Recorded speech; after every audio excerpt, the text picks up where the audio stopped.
seule chose que je te demande, c'est d'accueillir mon amour. Or, bon après-midi à chacune et à chacun. Regardons ensemble le chemin que nous avons parcouru depuis que nous sommes ensemble. Nous avons d'abord pris conscience que l'état d'esprit dans lequel nous devions nous situer pour être bien à l'écoute du Seigneur, en n'ayant aucune attente,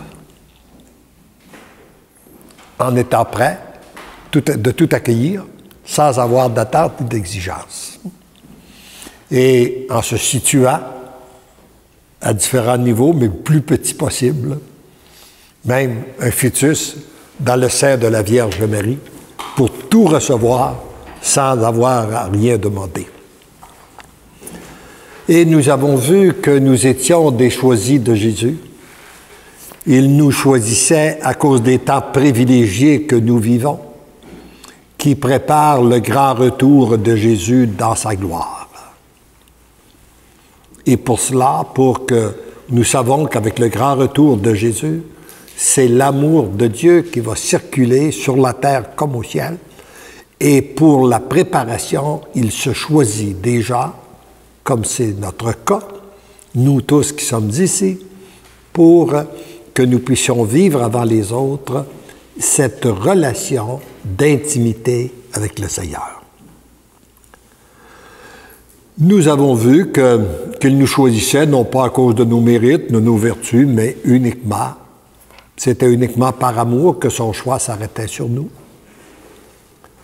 Nous avons vu aussi que nous avions, pour entrer dans cette nouvelle relation d'amour avec Jésus, avec notre Dieu, nous avions tous besoin d'être purifiés. Et que le meilleur moyen de purification qu'il y avait à notre disposition, c'est le sacrement du pardon. Et il y a que nous pouvons être purifiés par le feu de son amour et le feu de la souffrance. Et nous avons vu aussi que c'est quoi ce matin? C'est quoi dire oui à Dieu? Et nous avons toujours à continuer à découvrir comment établir cette bonne relation avec notre Dieu. À quel moment faisons-nous notre volonté? Je vois qu'il demeure toujours une grande question. C'est une question d'ailleurs qui m'a préoccupé pendant nombre d'années. Comment accomplir la volonté de Dieu et quand c'est notre volonté plutôt que celle de Dieu. Je peux vous dire, lorsque d'abord, moi, ayant dirigé des gens pendant nombre d'années dans la vente d'assurance, je les entraînais en leur disant que c'était eux qui allaient faire leur succès et qu'il fallait qu'ils planifient, il fallait qu'il y ait une bonne organisation de travail, etc., etc.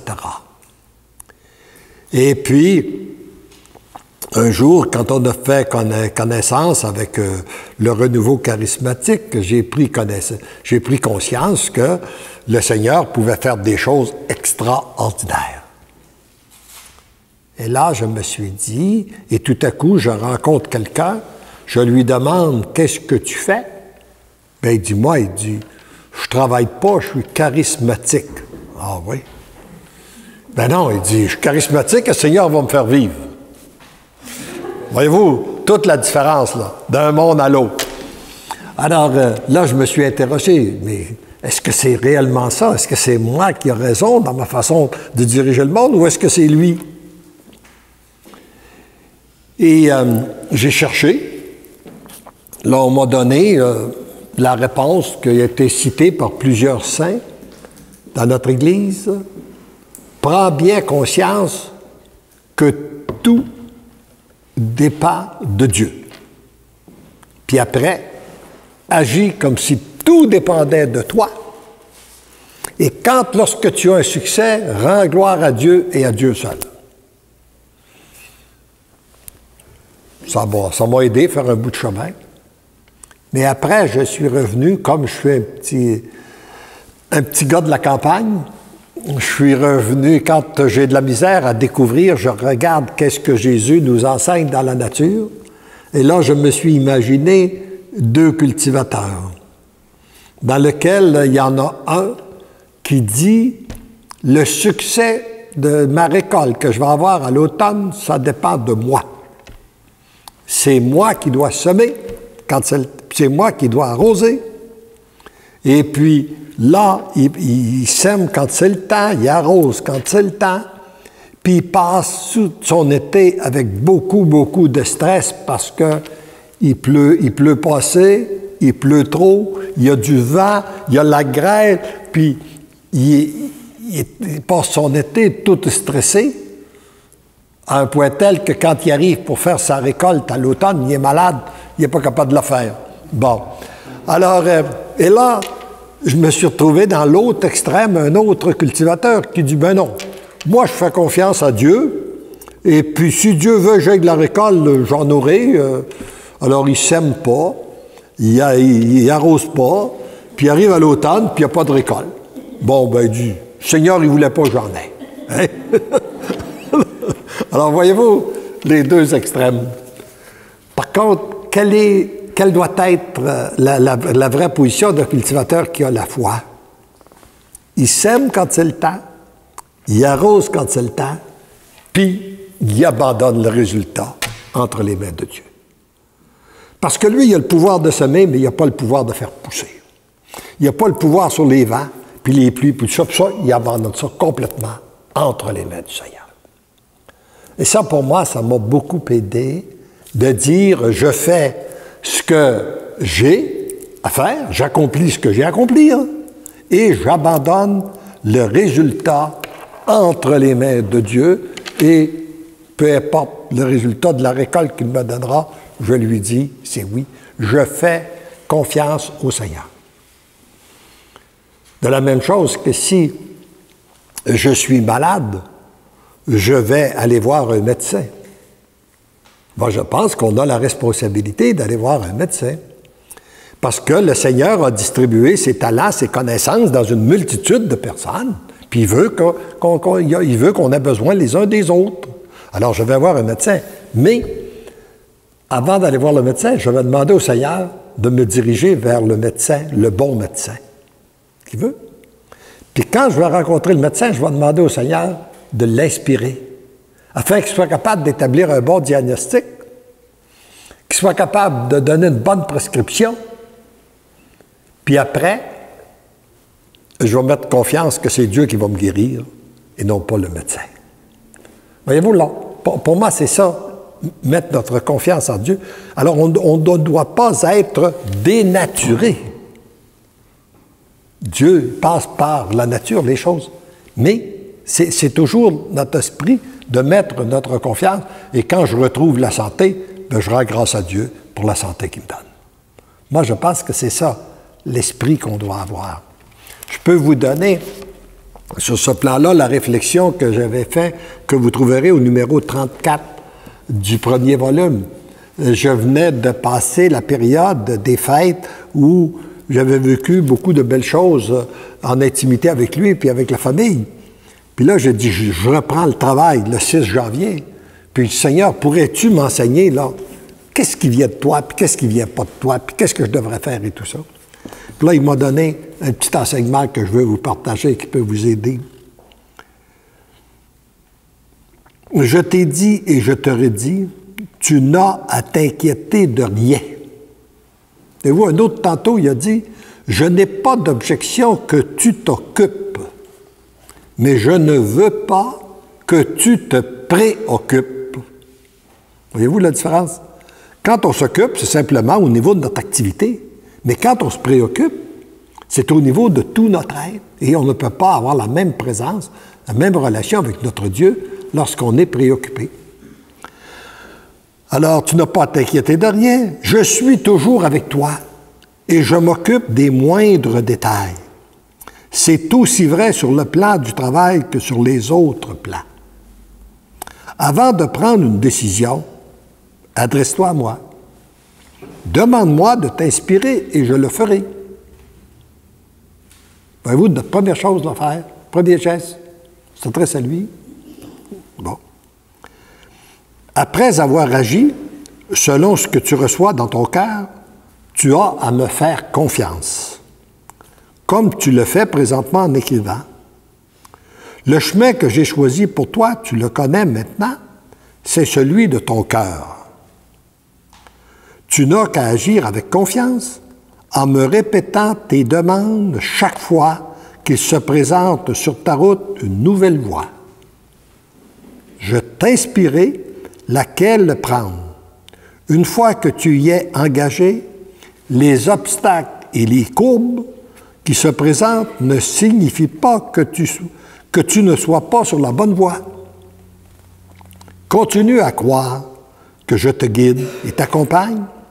C'est à travers les difficultés rencontrées que je fais éclater ma toute-puissance pour ton émerveillement et ton union à moi, ton Dieu. Retiens donc ceci. Premièrement, commence toujours par m'adresser ta demande. Deuxièmement, que ton cœur soit prêt à l'accueillir, accueillir la réponse, peu importe la direction que je t'inspirerai. Troisièmement, accepte les obstacles et les difficultés, sachant que je suis là pour t'aider à les résoudre. Quatrièmement, répète ta demande à chaque voix nouvelle. Cinquièmement, fais-moi confiance dans les moindres détails. Sixièmement, agis en étant certain que je suis avec toi. Septièmement, reconnais ton impuissance. Reconnais que par toi-même, tu ne peux rien. D'ailleurs, c'est ce qu'il m'avait dit au début, là. Vous trouvez ça dans le premier volume, au début du volume. Reconnais ce que tu es. Rien, rien, rien. Je me l'a répété 3 fois. Et reconnais ce que je suis. Tout, tout, tout. Et après que tu as reconnu ça, bien là, tu deviens un instrument malléable entre mes mains, et c'est là que tu peux m'être utile. Alors, rends-moi grâce pour tous les succès et aussi pour les échecs apparents. Être capable de rendre grâce à Dieu aussi bien dans les succès que dans les échecs. Parce que souvent, il dit échec apparent parce que parfois, il nous apparaît que c'est un échec, puis après quelques années, on s'aperçoit que c'était le chemin par excellence pour nous. N'oublie jamais que je suis le Dieu de l'impossible.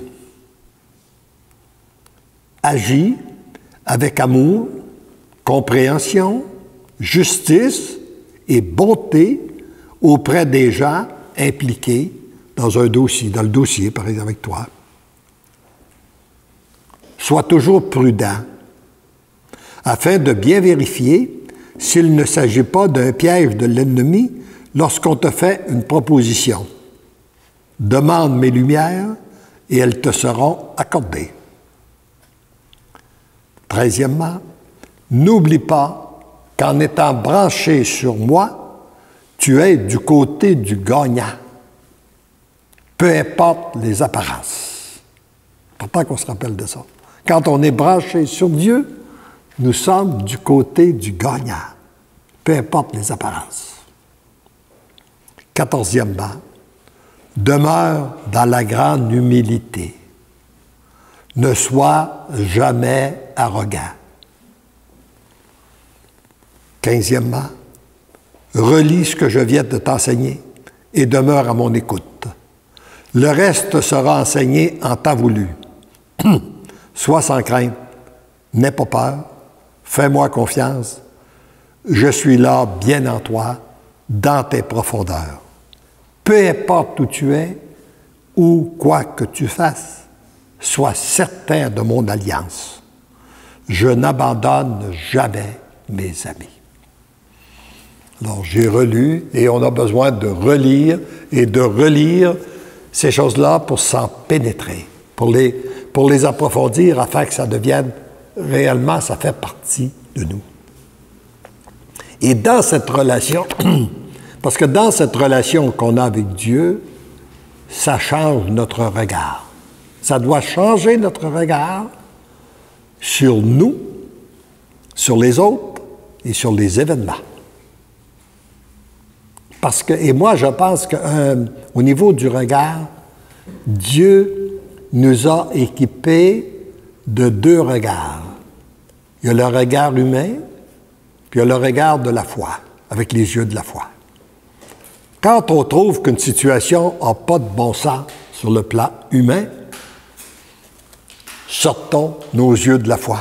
Prenons nos yeux de la foi pour le regarder avec la dimension de la foi, et ça a tout un autre sens.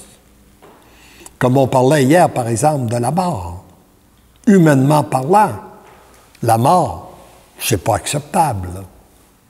Mais avec les yeux de la foi, c'est la plus belle chose qui peut nous arriver parce qu'on s'en va découvrir notre Dieu. Alors, c'est un peu la même chose. Et d'ailleurs, lorsqu'on change notre regard sur soi, en même temps que le Seigneur change notre regard, et qu'on change notre regard sur soi, ça nous permet d'abord de s'accueillir comme on est, dans l'humilité, reconnaître que si on fait des faiblesses, si on a nos faiblesses, nos limites, c'est juste bon pour nous, notre humilité.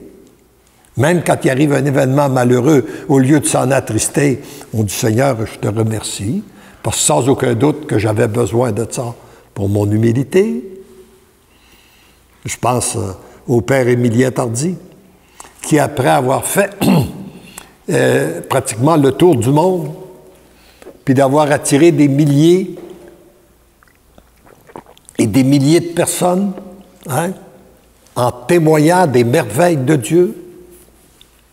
La dernière fois, je l'ai vu, il m'avait dit, j'ai 68 ans, j'ai prêché dans 68 pays. Et il arrive ici au Québec, son pays. Il vient à Montréal, et puis il attire une foule.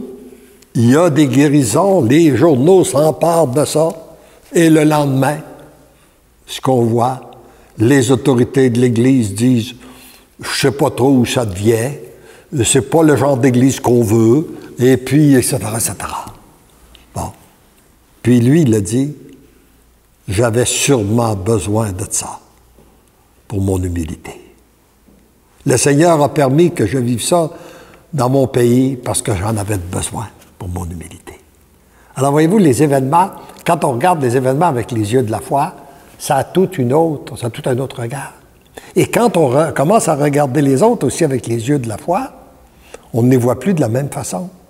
On ne les juge plus de la même façon. On ne les condamne plus de la même façon. On ne les accueille plus de la même façon. Et là, ça finit, ça change notre relation envers les autres. Alors, par exemple, si une personne vous dit des paroles désagréables, au lieu, si vous dites, premièrement, j'en ai sûrement besoin, puis elle, si elle sent le besoin de parler comme ça, c'est qu'elle porte sans doute des grandes blessures. C'est sans doute qu'elle est souffrante. Alors, voyez-vous, vous n'avez pas le même regard, vous ne l'accueillez pas de la même façon, et finalement, ça change toute la relation. Et c'est la même chose au niveau des événements. Et quand on met notre foi au Seigneur, comme il est dit aussi, dans une relation de vie de couple, une fois que tu as donné ton couple au Seigneur, que tu lui as donné ta relation, bien, le Seigneur l'a en main. Tu ne peux plus te baser sur ce que ton mari ou ton épouse était hier pour savoir ce qu'elle est aujourd'hui, quel va être son comportement aujourd'hui. Parce qu'entre hier et aujourd'hui, le Seigneur a pu la visiter, puis elle n'est plus la même. Elle ne voit plus les choses de la même façon. Tu ne peux pas non plus te baser sur ce qu'elle est aujourd'hui pour savoir ce qu'elle va être demain. Parce qu'en ayant donné cette situation-là au Seigneur et en priant pour elle ou pour lui, le Seigneur peut très bien la visiter et demain, elle n'aura plus du tout le même comportement. Alors, voyez-vous, les transformations, et finalement, ça transforme aussi. Tout à coup, on s'aperçoit que ça change autour de nous. J'ai eu un beau témoignage qui m'a rejoint beaucoup lors de mon dernier voyage en France, à Toulouse. Il m'est arrivé une dame qui venait de connaître, qui a connu par la pensée du jour à l'Internet l'œuvre des Choisis de Jésus. Et puis, elle a plongé, une femme qui avait beaucoup souffert, elle était monoparentale, elle a plongé carrément dans cette œuvre-là, puis elle a donné tous ses oui au Seigneur. Puis elle dit, dans l'espace de très peu de temps, ce qui me touche, c'est de voir les choses qui changent autour de moi. Moi, là, un fils unique, qui avait des problèmes de drogue, elle l'avait même mis, j'ai été obligé à un moment donné de le mettre dehors la maison, ce qui m'a fait énormément souffrir. Et là, en donnant cette situation-là au Seigneur, tout à coup, je m'aperçois que la relation change avec mon fils. Il m'est arrivé, puis il m'a dit, « Sais-tu, maman, je pense à ça, tu as été une bonne mère pour moi. Puis, je veux te dire que je t'aime. » Bien, elle dit, « Il ne m'avait pas dit ça depuis qu'il était tout petit. » Tandis là, je constate jusqu'à un certain point aussi le bien fondé de toute la souffrance. De quelle façon qu'une souffrance acceptée? Puis elle dit, moi, là, je suis, même si j'ai beaucoup souffert, j'ai dit au Seigneur, exempte-moi pas de souffrance si tu penses que j'en ai besoin pour être davantage purifié, puis devenir dans une relation plus étroite avec toi. Hein? Elle avait compris. Hein? Alors, on est témoin comme ça, là, que les choses changent. Il y a un autre petit témoignage que j'avais eu une fois en France qui m'avait beaucoup touché. Il y a une dame qui m'arrive, puis elle me dit, « Ça fait 2 ans et demi que je vous connais, ça fait 2 ans et demi que je connais vos livres, que je me nourris de vos livres tous les jours. Moi, je veux vous dire que j'étais une personne très, très angoissée. J'ai vécu dans l'angoisse toute ma vie. Puis là, depuis que je vous connais, depuis que je me nourris des volumes pour le bonheur des miens, mais choisi Jésus, j'ai fait tout ce qui est recommandé. J'ai donné tous mes oui au Seigneur. J'ai donné tous mes angoisses. Il les a tellement pris que je suis aux prises maintenant avec une nouvelle angoisse que je ne sais pas quoi faire avec. Ah oui? J'ai dit, c'est quoi votre angoisse, madame? Ben, c'est de ne plus avoir d'angoisse. Puis de ne pas être capable de ne pas m'angoisser dans des situations angoissantes. Ben, j'ai dit, qu'est-ce que je fais avec ça? Ben, j'ai dit, faites la même chose que vous avez fait avec les autres, donnez-la au Seigneur, puis il va sûrement la prendre. Bon, alors, tout ça dans cette relation avec Dieu change notre relation avec les autres. Ça doit changer d'abord, là où c'est le plus important que ça change, si nous sommes mariés, c'est à travers notre couple. La vraie personne avec qui c'est le plus important que l'amour puisse passer, c'est d'abord dans le couple. Après ça, ce sont les enfants. Dans une famille, pour moi, c'est pas l'inverse. J'ai vu beaucoup de parents, de couples se diviser à la suite des enfants qui ont, à la suite, à cause qu'ils ont mis tout leur amour sur leur enfant, puis qui ont oublié de s'occuper du conjoint, soit du mari ou de la femme. Mais non, c'est qu'on fait fausse route. Parce que c'est d'abord le couple. Et le plus beau cadeau que les parents puissent donner à leurs enfants, c'est un couple uni. Pour ceux qui c'est encore possible, là, de donner. Alors, d'ailleurs, pour moi, je dois vous dire qu'à chaque fois j'entends parler qu'un couple se divise, même si je ne les connais pas, ça me fait mal. Ça me fait souffrir parce que je dis, quel chemin de souffrance ils prennent. Ils ont. Alors, et là, devant ça, c'est pour ça d'ailleurs qu'on a publié récemment une petite brochure pour le bonheur du couple et de la famille. Et vous avez vu en arrière, vous pouvez les prendre. Moi, j'ai fait un don. Moi, je dois vous dire qu'en passant, là, je ne prends aucun sou de cette œuvre-là. Tout a été donné à une fondation que j'alimente d'ailleurs avec mes dons. Et j'ai fait un don à la fondation pour permettre de diffuser ces livres-là. Alors, il y a une boîte de dons, vous donnerez ce que vous voulez, mais vous les prenez. Ce qui est important, c'est qu'ils soient diffusés. On a ça qu'on a mis gratuitement, puis aussi un CD d'interview que j'avais donné d'entrevue à la radio suisse. L'interview avec la radio suisse il y a quelques années. Puis, la dame a fait un excellent montage. Alors, ça résume très bien la mission. Alors, vous en avez sur la table, vous pourrez les prendre. Et puis, si vous voulez donner quelque chose à la Fondation, vous le donnez, mais c'est gratuit. Et on a regroupé dans ce petit livre-là les principaux messages qu'on avait dans les volumes qui touchent le couple, la famille. Puis, on y a ajouté notre expérience de vie de couple avec des témoignages et une expérience de notre vie de couple et aussi celle qu'on a pu vivre à travers les autres. Alors, d'abord, une première chose, c'est que moi, j'ai constaté, c'est que comme couple, nous nous attirons l'un et l'autre parce que nous sommes différents. On aime, nous les hommes, on aime une fille qui est différente de nous, parce qu'elle est très différente. Puis les filles, ils aiment un garçon qui est différent d'elles, qui sont différents d'elles. Puis après, qu'on est mariés quelques années, on se querelle parce qu'on est différents. Mais oui, c'est normal, on s'est choisi pour ça, parce qu'on était différents. Mais voyez-vous, après qu'on est mariés, on voudrait changer l'autre, comme on a vu ce matin, on voudrait que l'autre arrive. Mais oui, il ne peut pas, il est différent. Et la richesse du couple, c'est justement cette différence-là. La richesse, d'ailleurs, de toute l'humanité, c'est la différence qu'on a les uns aux autres. Il est inconcevable de concevoir qu'on a de la misère à accepter ces différences-là chez les humains. Pourtant, on s'émerveille devant un jardin de roses, de voir que les roses, les fleurs sont toutes différentes. Différentes dans la forme, dans la couleur, etc., etc. On s'émerveille de ça.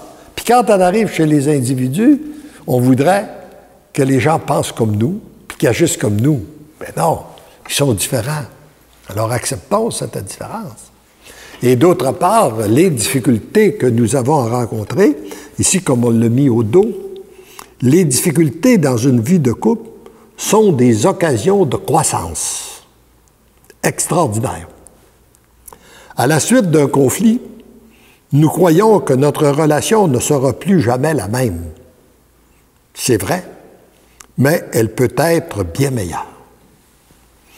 Très souvent, nous croyons qu'il s'agit d'une crise de rupture alors qu'il s'agit d'une crise de croissance et une consolidation de notre amour. Ça nous oblige parfois à se dépasser dans l'amour.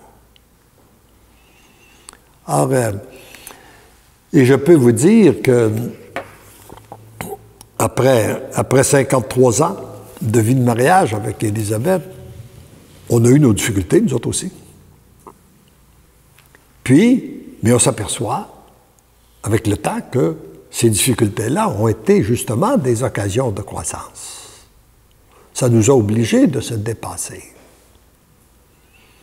Peut-être pour vous aider, pour vous transmettre un peu l'enseignement, je vais vous donner quelques expériences qu'on a vécues. La période la plus difficile que nous avons vécue ensemble, c'est lorsqu'est arrivée l'adolescence des enfants. Quand les plus vieux sont entrés dans l'âge de l'adolescence, Et c'était dû justement à cause de nos différences. Parce qu'on n'avait pas été... Moi, j'avais passé ma vie comme... J'avais commencé ma carrière comme vendeur. J'avais développé des astuces de vente et je voulais me servir de mes astuces de vente pour éduquer les enfants. Élisabeth, elle était dans l'enseignement, elle était beaucoup plus directive, et puis je trouvais qu'elle allait créer des conflits inutilement avec les enfants. Alors j'essayais de lui dire, ben non. Et elle me disait, ben c'est facile de venir faire ton aimable, toi, à la maison. T'es quelques heures à la maison. Mais moi, je les ai à journée longue. Alors, oui. Et si j'essayais de prendre son rôle, de jouer, d'être comme elle, ben c'était pas moi. J'avais l'impression que je vivais, je faisais rien de bien. Et les deux plus vieux, c'était des bons tempéraments. Il y a eu un petit peu de révolte, mais pas trop. Mais la troisième, elle était beaucoup énergique. Et là, ça faisait un affrontement avec sa mère très, très fort. Et ça me faisait souffrir. Moi, à chaque fois, je portais la souffrance. Et après avoir essayé différentes choses, puis voyant que je n'étais pas capable de rien faire, un soir, qu'elle a une dispute avec cette petite fille-là, je me retire dans le salon. Puis j'ai dit, Seigneur, il n'y aurait pas possibilité de cheminer avec toi dans la paix. Tu vois, là, on veut cheminer avec toi, là. Il me semble qu'on pourrait vivre juste dans la paix. Et j'ouvre le livre qu'on parlait tout à l'heure de Merlin Carouteur, de la puissance de la louange, que j'avais à la portée, page 92 ou 91, je ne suis pas sûr. Et j'ouvre, c'est marqué, oui, tu pourras vivre dans la paix, mais pas maintenant.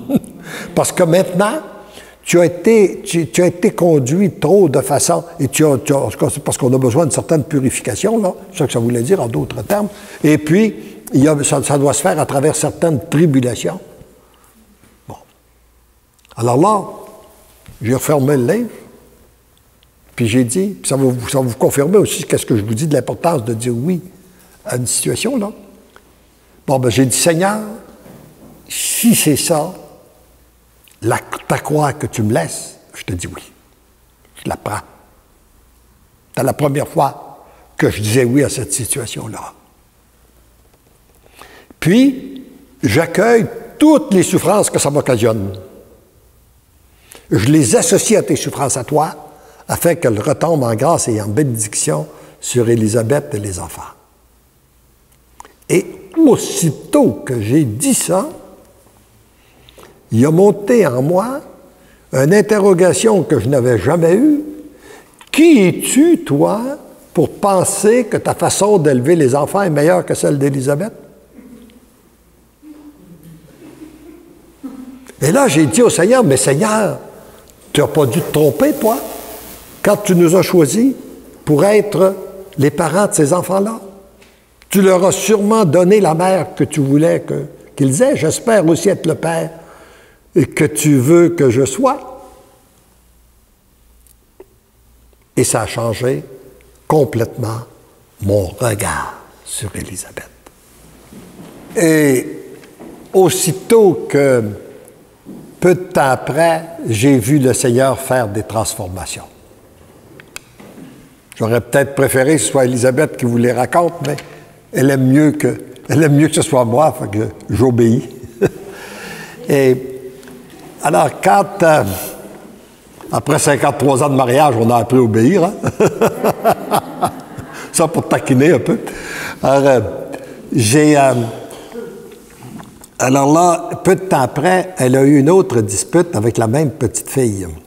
Parce que, vous savez, il arrive parfois, quand on donne une situation au Seigneur, on a l'impression que la situation empire. Puis quand elle empire, c'est bon signe. Le Seigneur est en train de la régler. Rendez grâce au Seigneur, louez-le, parce que là, ça veut dire qu'il est en train réellement de la régler. Alors là, la situation a juste empiré un petit peu, a eu une autre dispute. Et là, la petite fille lui a écrit une lettre très dure qu'elle a retrouvée aux côtés de son lit le matin. puis qu'elle m'a remise en pleurant. Elle dit, regarde, c'est la paye que j'ai ce matin, moi, d'avoir arrêté d'enseigner pour élever ses enfants. Regarde qu'est-ce que j'ai. C'était marqué quelque chose du genre, toi, maman, tu étais là pour s'occuper de nous, pour nous donner ce dont on avait besoin, mais tu n'as pas su nous aimer. Tu n'as pas su nous comprendre. Puis on va devenir, puis moi, je sais que je vais devenir un cœur dur, comme celui que j'ai connu, puis j'étais obligé de m'en sortir seul, en tout cas, une lettre très dure.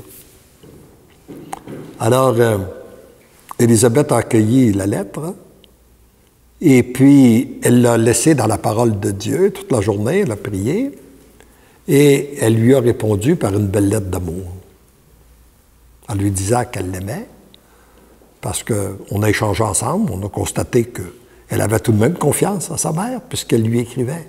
Elle ne le disait pas à ses amis. Ce qui était bon, c'était tout de même qu'elle lui disait à elle. Et puis, quelque temps après, la même petite fille écrivait une autre lettre à sa mère en lui disant « Te dire que je suis tombée en amour ne te surprendrait pas, mais, parce qu'elle avait un petit ami, mais à côté de ça, je vis un amour beaucoup plus grand. Je suis tombée amoureuse de ma mère. » Et dire ça à un psychologue, ce serait sûrement un sujet intéressant, à mon âge, de tomber en amour avec ma mère. Tu étais, et là aujourd'hui, je te vois comme tu étais une belle rose où les pétales étaient fermés, je ne voyais pas la beauté de ton cœur. Maintenant, c'est comme si les pétales étaient ouverts, puis je vois la beauté de ton cœur. Et puis, je peux vous dire qu'aujourd'hui, même si les 5 enfants sont très près de leur mère, ce qui me réjouit, elle, on dirait qu'elle a une petite coche de plus que les autres. Elle est un petit peu plus près de sa mère que les autres. Alors, vous savez, le Seigneur, quand on lui donne une situation, et là, j'ai compris, moi, ce que j'ai compris, ce que j'ai retenu pour moi de cette expérience-là, c'est que moi, je créais le blocage dans la transformation que le Seigneur voulait faire dans le cœur d'Élisabeth dans cette relation avec les enfants. Parce que je n'acceptais pas la situation qu'il vivait. Et le jour où j'ai accepté, que j'ai pris ma croix, puis que j'ai accepté la souffrance, le Seigneur a tout changé. Alors ça, pour moi, c'est un enseignement très, très fort. C'est du vécu. Et je sais que j'ai été témoin, après avoir raconté ces témoignages-là, que beaucoup de gens sont venus me témoigner avoir vécu des expériences semblables en accueillant la situation dans laquelle ils se trouvent. Et c'est la même chose qu'on a à faire face à nos enfants, face aux autres. En ce qui concerne, je sais que, en parlant au niveau de la famille, il y a beaucoup de préoccupations pour les enfants. Moi, ce que je peux vous dire, nous aussi, on a vécu beaucoup de préoccupations, mais ce que je peux vous dire, c'est que après avoir tenté différentes expériences, je ne sais pas si je dois rentrer de vous donner les détails de ces expériences-là. Oui, je pense que oui, on a du temps, on continuera demain si on n'a pas assez de temps. C'est que, d'abord, moi, j'avais suivi avec beaucoup de préoccupation toute la réforme scolaire, à partir du rapport parent, puis tout ce qui c'est la création du ministère de l'Éducation. Puis là, j'étais bien au fait que le mouvement de laïcisation était entré, puis qu'on voulait déchristianiser nos écoles, puis qu'on allait se retrouver avec des écoles neutres, etc., etc. Puis je croyais que la seule façon qu'on allait pouvoir transmettre des valeurs, la formation chrétienne de nos jeunes, c'était à travers les institutions privées. Je croyais ça. Je réalise que ça ne semble pas être ça qui s'est passé trop, mais en tout cas, c'était ça que je croyais. C'était vrai dans certaines institutions. Alors, on a envoyé le petit garçon, la plus vieille, on l'avait envoyé au Collège du Sacré-Cœur, et puis, qui était tenu par les filles de la Charité, le petit garçon au séminaire. Et puis, peu de temps après, le collège ferme ses portes, parce que la bâtisse est vendue pour le cégep. Alors, moi, j'interviens puis la religieuse avait dit, à moins que vous, parents, vous assumiez la responsabilité administrative, nous, à ce moment-là, on pourrait continuer à dispenser notre enseignement. Alors moi, je dis, je connais rien des écoles, mais administrer une école, ça doit ressembler à d'autres types d'administration.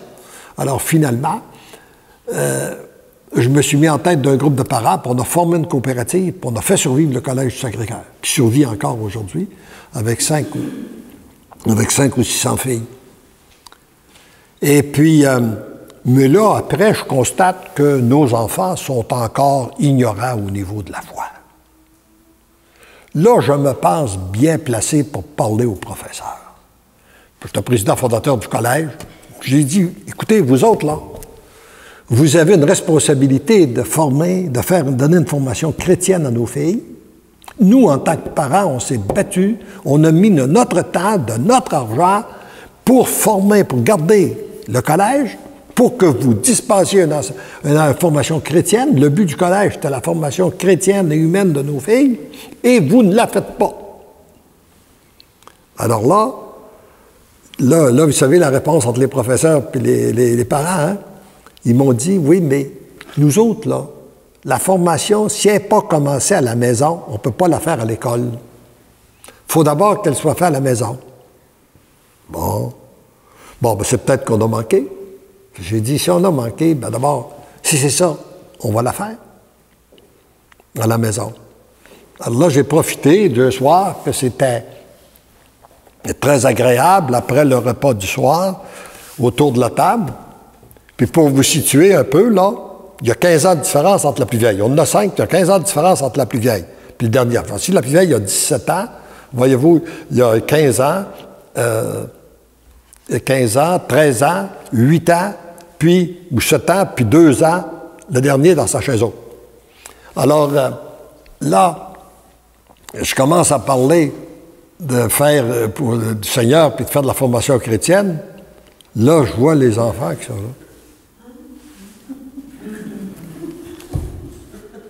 Ils sont tous surpris. Là, j'ai dit, c'est peut-être parce que c'est la première fois. La deuxième fois, ça va être plus facile. La deuxième fois que je viens pour parler du Seigneur, la plus vieille a dit, « Tu vas m'excuser, papa, mais j'ai des devoirs. » Puis l'autre, il y a des leçons. Puis l'autre est parti. Finalement, on s'est retrouvé tout seul avec le petit dernier dans sa chaise haute. Trop jeune pour comprendre ou trop petit pour se sauver.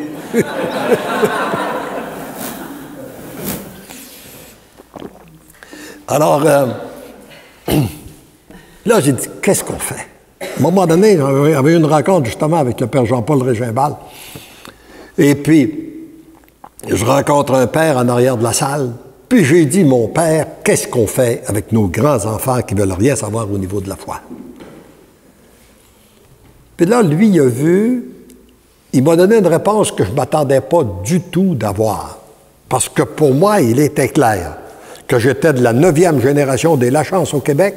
On m'avait transmis, les deux richesses qu'on nous avait transmises, c'était notre foi et notre langue. Et moi, ma responsabilité, c'était de transmettre ma foi aux enfants. Alors, après que je lui ai posé la question, c'est un grand bonhomme, un prêtre, c'est un grand bonhomme qui mesure au-delà de 6 pieds, il me regarde comme ça. Il dit, « Toi, mêle-toi pas de ça. » J'ai dit, « Quoi? » Il dit, « Toi, mêle-toi pas de ça. » Ben, j'ai dit, « Là, mon père, je comprends rien de ce que vous me dites. » Il dit, « Tu prétends que tu as la foi? » Ben, il dit, « Si tu as la foi, là, donne-la au Seigneur puis prie pour eux autres. » Il s'est en allé. Devant le résultat que j'avais eu, devant mes autres moyens, j'ai dit, ça serait peut-être aussi. on peut toujours essayer ça. Et c'est qu'est-ce qu'on a fait? Un jour, on s'est retrouvés tous les deux, à genoux, devant le tabernacle, dans une grande église vide, et nous avons donné nos 5 enfants au Seigneur. En les nommant un à un, et nous avons pleuré, parce qu'il me semble qu'on les perdait. On les a réellement donnés, puis on dit, bon, ben, Seigneur, on te les donne. Puis là, il est arrivé, peu de temps après, il est arrivé des événements. La plus vieille, qui avait 18 ans, une belle petite blonde, ressemble à sa mère, elle dit, elle nous arrive au début de l'automne, au début de décembre, à la fin de novembre, début de décembre. Elle a skié elle est allée faire du ski à Offord. Elle a rencontré un beau professeur de ski, 22 ans, très gentil, qui lui a donné des nouvelles techniques, etc., etc. Puis là, elle est tout emballée. Puis elle dit, mais c'est pas tout, je vais avoir une semaine de ski gratuit. Parce que lui, il est professeur de ski au Mont-Saint-Anne, puis il est engagé. Puis là, il m'offre d'aller avec lui une semaine, ça fait que ça va me permettre de parfaire mon ski, puis je vais avoir une belle semaine de ski gratuit. Ça, là, ça réjouit le cœur d'un père. Hein?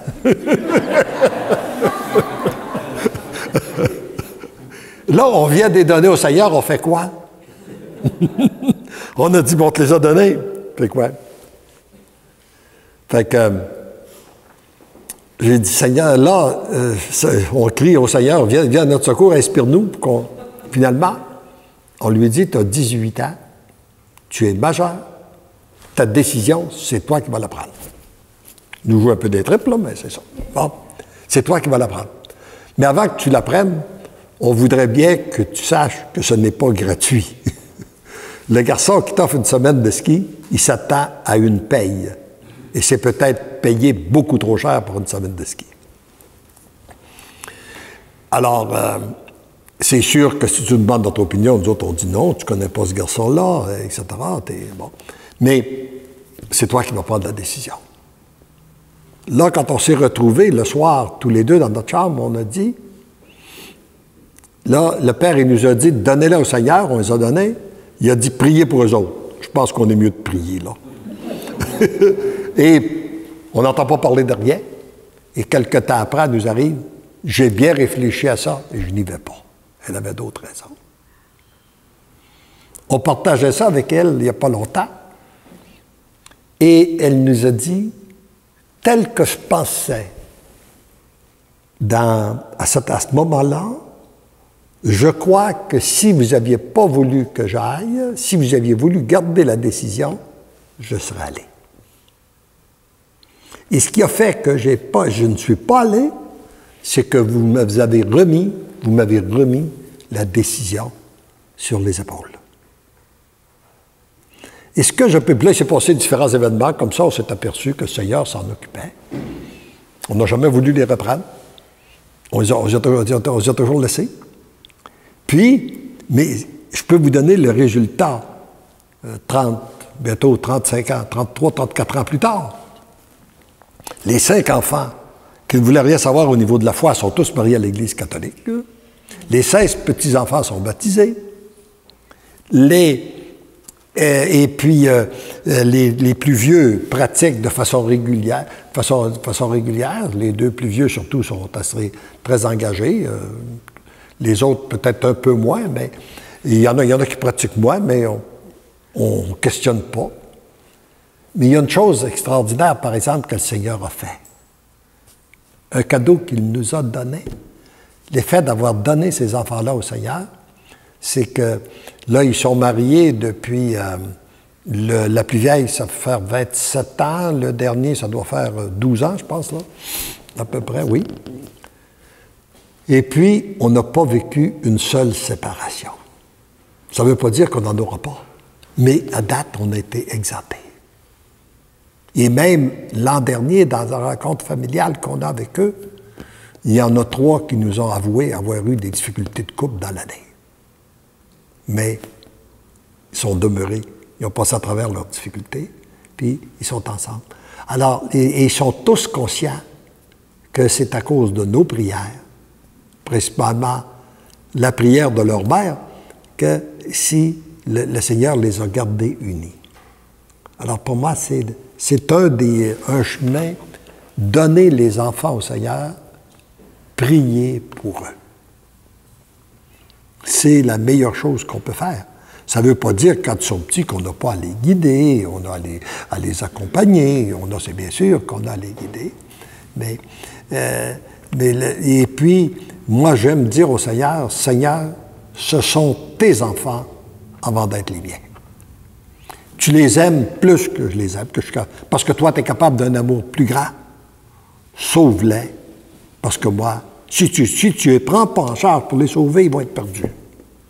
C'est la même chose qu'on dit encore pour nos petits-enfants. Si tu les prends pas en charge, ils vont être perdus. Dans le monde que l'on vit actuellement, il est impossible, Seigneur, si tu n'interviens pas directement auprès d'eux. Et on doit mettre toute notre confiance que le Seigneur intervient auprès des enfants, que lui va intervenir à son temps, à son heure. Des fois, il ne faut pas être pressé. Hein? Moi, dans ce temps-là, je m'occupais du café chrétien, avec témoignage jeunesse là, pour les jeunes. Et puis, je voyais des jeunes qui arrivaient, puis là, ils avaient découvert le Seigneur. Bon, moi, j'avais toujours espérance que les miens m'arrivent au moment donné, puis bon, le Seigneur a fait quelque chose. Non. Oh, si toutefois ils ont accepté d'y aller, je n'ai pas aimé ça bien. Moi, je n'ai pas besoin de Dieu. Bon.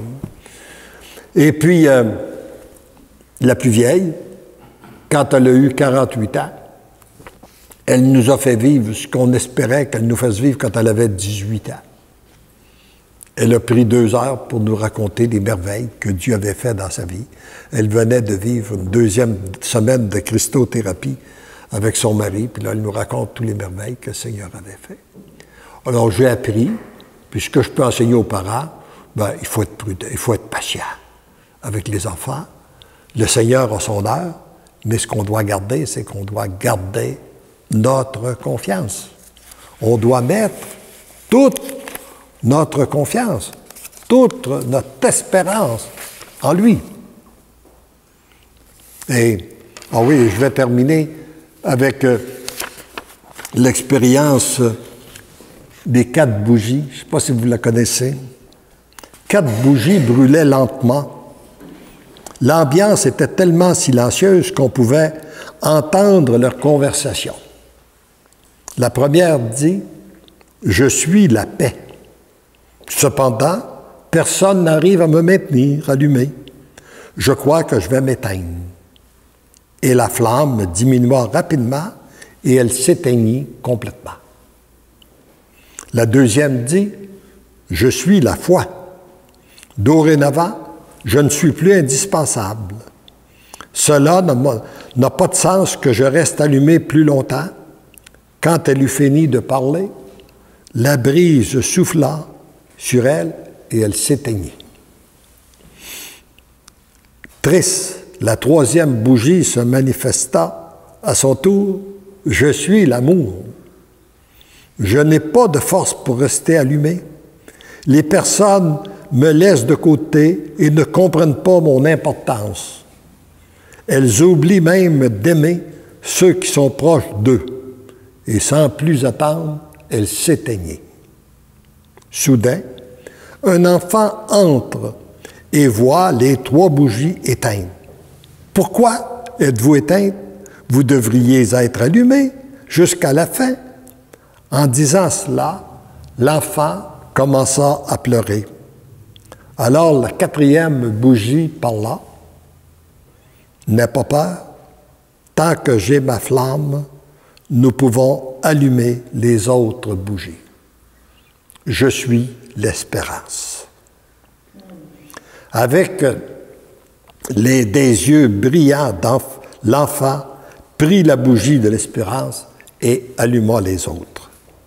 Que l'espérance ne s'éteigne jamais en nos cœurs et que chacun de nous puisse être l'outil nécessaire pour maintenir l'espérance, la foi, la paix et l'amour. Amen.